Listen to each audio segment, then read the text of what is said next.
2016 snart været lagt mod ende. Snart havde 2017. Et nyt år med nye muligheder og nye valg. I de seneste par år er det den private sektor, der har stået for hovedparten af den produktion, som vi laver i Danmark. Ejerne af virksomheden kan se frem til et godt år, med gevinst i form af et overskud.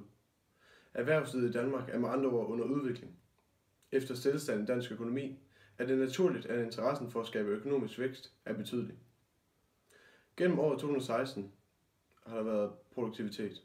Danmark har været holdt nede siden finanskrisen. De økonomiske forhold på verdensplan har indflydelse på hver enkelt selvstændigt land. Danmark er dermed blevet ramt af negativitet, uden selv at have kontrol over situationen. Stabiliteten i Danmarks økonomi skaber sikkerhed for danskerne.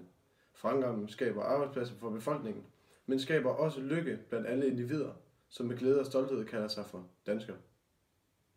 Danmark skal dog holde sammen som nation og vise, hvorfor vi igen har formået at være verdens lykkeligste land.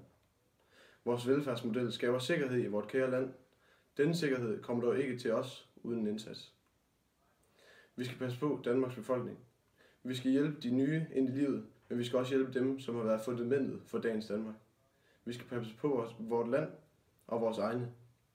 Vi danner viden ud fra erfaring, som forbereder os på den næste udfordring, vi som land vi bliver stillet overfor.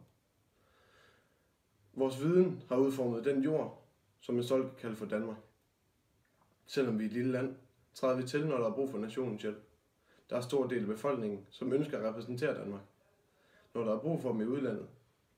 Disse tapre repræsentanter for Danmark takkes og prissættes af kongehuset og den danske befolkning.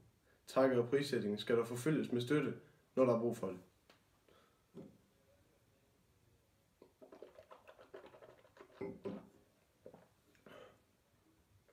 Når vi nævner konkurrenceevnen, så har private virksomheder en stor indflydelse. Store amerikanske virksomheder som Uber og Airbnb har haft en stor indflydelse for vores lands konkurrenceevne. Disse amerikanske virksomheder fremviser en innovation, der pådutter Danmark et offentligt ansvar. Et ansvar for at gøre det billigere og nemmere at bruge transport i storbyerne. Ligeledes at gøre det nemmere og billigere at bo i storbyerne. Danmark er nødt til at gøre brug af disse services for at kunne følge med.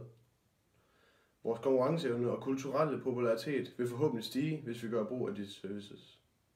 Det er den slags, der tager kampen op mod vores offentlige services og konkurrerer på prisen.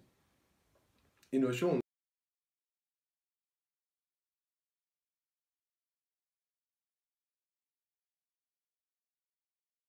Innovationen får en større og større betydning for den danske velstand.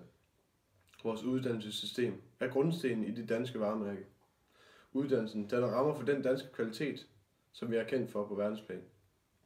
Derfor er det ikke nok bare at poste flere milliarder i forskning. Der skal bygges en bro mellem forskning og erhvervsliv, og dermed skaber vi en forståelse af sammenhængen mellem innovation og fremtid. Udfordringen er at få de mange gode idéer og patenter ud fra universiteterne, så de kan være med til at skabe vækst og arbejdspladser i den offentlige sektor. Aarhus er blevet udnævnt til europæisk kulturhovedstad i 2017. Letbanen, som er under ombygning, vil kunne transportere de kommende udenlandske turister, som vil besøge Aarhus i 2017. Den nybyggede motorvej fra Aarhus til Silkeborg gør det også nemmere for turister at valfarte til Regattaen, som igen bryder Silkeborgs kulturelle billede.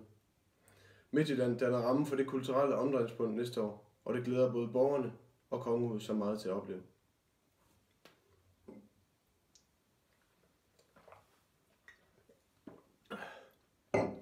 Gud bevarer Danmark.